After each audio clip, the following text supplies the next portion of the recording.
Hello दोस्तों, आज है 30 अप्रैल और 30 अप्रैल के करंट अफेयर के जो भी इम्पोर्टेंट क्वेश्चन बनते हैं आज हम उनके बारे में डिस्कस करेंगे। आज मंथ का लास्ट दिन है और कल हम क्या करेंगे, कल जो 1 मई है, 1 मई को हम क्या करेंगे, जो पूरी अप्रैल का जो करंट अफेयर है उसके जो भी इम्पोर्टेंट क्वेश्चन है हम उनके सारे के सारे क्वेश्चन के बारे में पूरे विस्तार से जानेंगे। यदि आपने जो अप्रैल मंथ की एक भी वीडियो नहीं देखी है करंट अफेयर की, तो आप उस वीडियो को देख सकते हैं। आपको उसमें सारा समझ में आएगा, यानी हम उसमें बेसिक से लेकर के सारी चीज़ें जानेंगे और उसमें हम कोई रिवीजन नहीं करेंगे, हम उसमें सारी चीज़ें ही जानेंगे। और इसकी जो पीडीएफ है वो आपको टेलीग्राम चैनल सीटी करंट अफेयर पर मिल जाएगी। तो चलिए आज का पहला क्वेश्चन देखते हैं। अंतर्राष्ट्रीय नृत्य दिवस यानी इंटरनेशनल डांस डे निम्न में से किस दिन मनाया जाता है?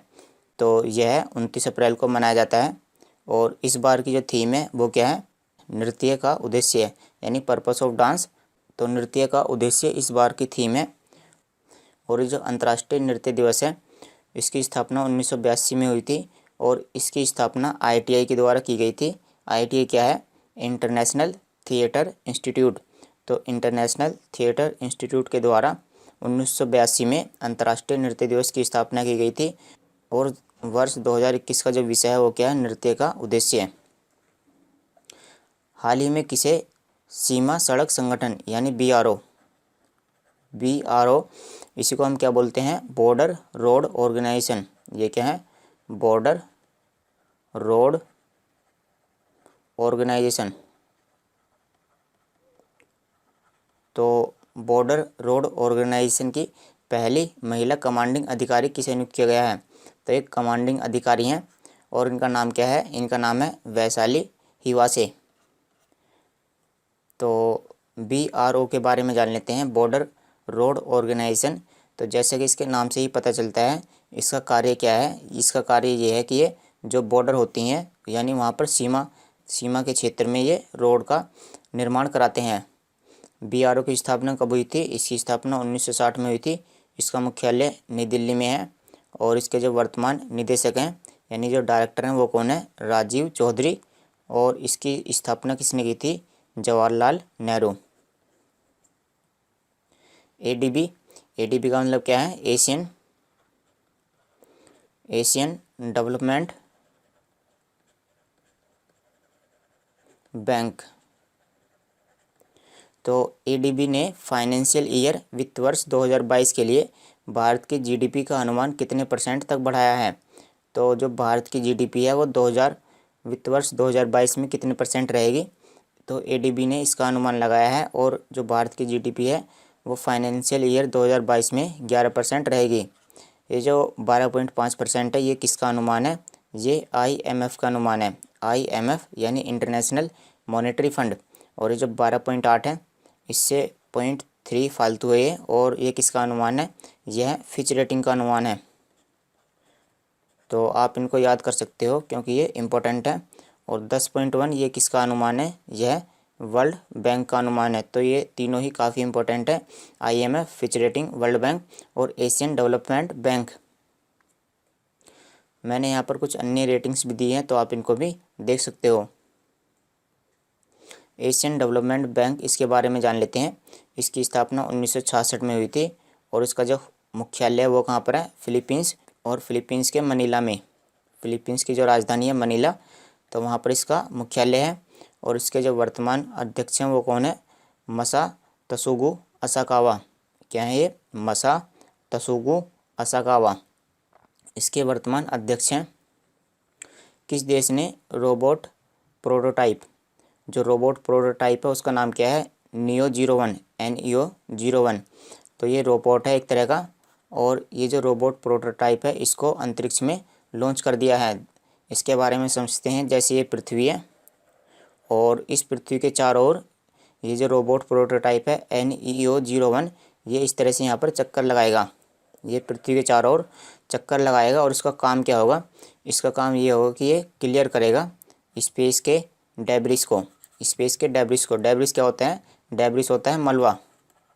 तो स्पेस का जो भी मलबा है यानी वहाँ पर जो भी बेकार की चीज़ें हैं जो रॉकेट के द्वारा छोड़ दी जाती हैं, तो ये स्पेस के मलबे को साफ़ करेगा। और ये किस देश का रोबोट प्रोटोटाइप है? NEO-01 इसका नाम है। तो यह चीन का रोबोट प्रोटोटाइप है, जिसका उद्देश्य क्या है? स्पेस के मलबे को साफ़ करना। और ये पृथ्वी के चारों ओर इस तरह से चक्कर लगाएगा। आप यहाँ पर इसकी फ़ोटो देख सकते हो। और इसका जो वज़न है, इसका वज़न कितना है? इसका वज़न है 30 किलोग्राम। और यह ओरिजिन स्पेस द्वारा विकसित किया गया है। यह चीन के ओरिजिन स्पेस के द्वारा विकसित किया गया है। और इसका जो उद्देश्य है वो छोटे खगोलीय पिंडों का निरीक्षण करना और जो अंतरिक्ष का मलबा है उसको हटाना।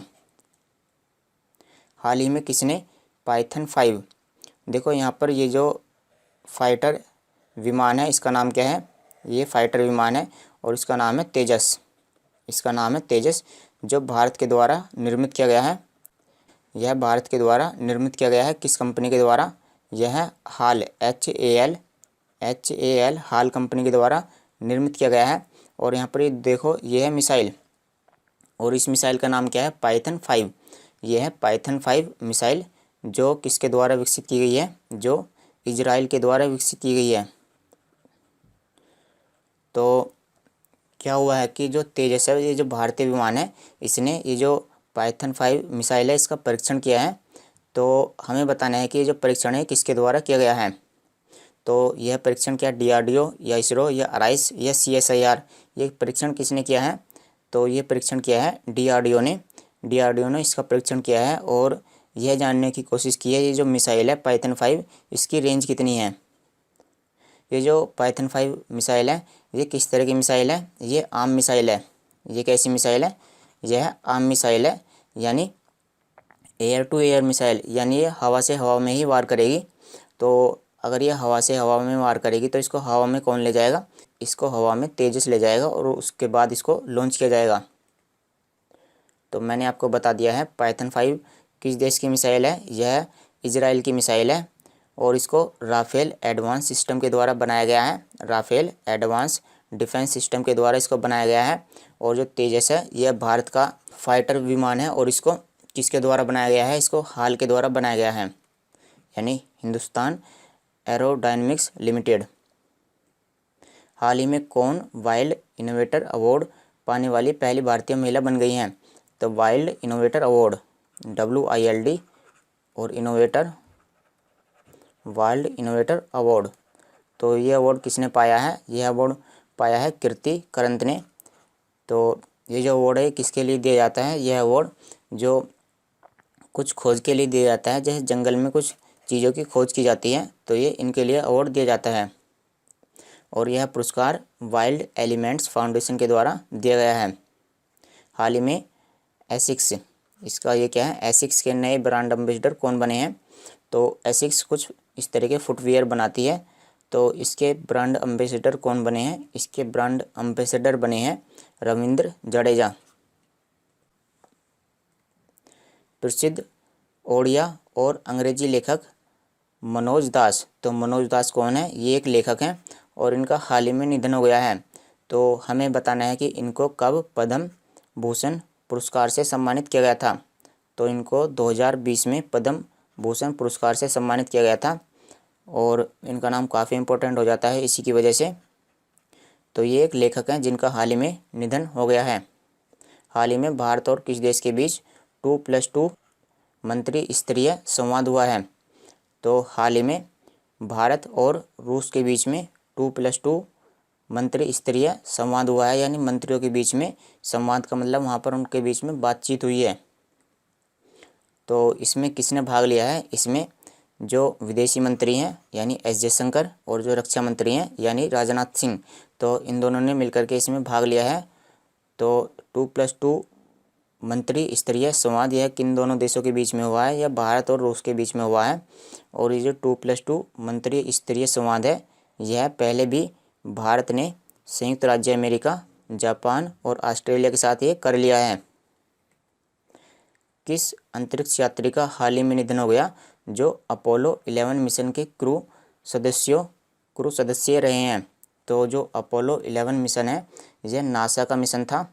यह नासा यानी जो अमेरिका की स्पेस एजेंसी है उसका ये मिशन था। और इसमें 3 व्यक्ति अंतरिक्ष में या चंद्रमा पर भेजे गए थे। और इसमें ये हैं नील आर्मस्ट्रॉन्ग, ये हैं बज एल्ड्रिन जो चंद्रमा की सतह पर गए थे। और ये तीसरे वाले हैं जिनका हाल ही में निधन हो गया है, और इनका नाम क्या है, इनका नाम है माइकल कॉलिंस। तो जैसे कि ये चंद्रमा है तो, और ये इनका जो अंतरिक्ष यान है तो बज, तो ये जो है माइकल कॉलिंस, ये चंद्रमा के चारों ओर इस तरह से चक्कर लगा रहे थे। और ये जो नील आर्मस्ट्रॉन्ग है और ये बज एल्ड्रिन है, ये चंद्रमा की सतह पर उतरे थे। तो यानी कि 2 व्यक्ति तो चंद्रमा की सतह पर उतरे थे, और जो तीसरे वाले हैं यह इस तरह से चंद्रमा के चक्कर लगा रहे थे, और इनका हाल ही में निधन हो गया है। इनका नाम क्या है, माइकल कॉलिंस। तो एक व्यक्ति तो चंद्रमा की चक्कर लगा रहा है और 2 व्यक्ति चंद्रमा की सतह पर उतरे हैं। हाल ही में किसे वित्त सचिव के रूप में नामित किया गया है? तो कौन वित्त सचिव बने हैं, यानी फाइनेंस सेक्रेटरी? तो हाल ही में टीवी सोमनाथन को वित्त सचिव के रूप में नामित किया गया है। और ये जो वित्त सचिव होते हैं, ये वित्त मंत्रालय के सभी सचिवों में वरिष्ठ होते हैं, यानी इनका जो पद होता है वो सबसे ऊपर होता है। चलिए वित्त मंत्रालय के बारे में जान लेते हैं। तो यहाँ के जो केंद्रीय मंत्री हैं वो कौन है, निर्मला सीतारमण। और राज्य मंत्री कौन है, श्री अनुराग सिंह ठाकुर। वैन ह्यूजन, तो ये कंपनी का नाम है, और इसकी ही कंपनी है जो इसी के अंडर में आती है, डेनिम लैब्स। यहाँ पर देखिए denim LABS labs, denim labs. तो ये इसी के अंडर में आती है, डेनिम लैब्स। तो डेनिम लैब्स की ब्रांड एम्बेसडर कौन बनी है? तो डेनिम लैब्स की ब्रांड एम्बेसडर बनी है, इनका नाम क्या है, जैकलिन फर्नांडिस। तो चलिए दोस्तों, आज की वीडियो में इतना ही। इसकी PDF आपको Telegram channel CT current affair पर मिल जाएगी। Thanks for watching the video. कल मिलते हैं आपसे।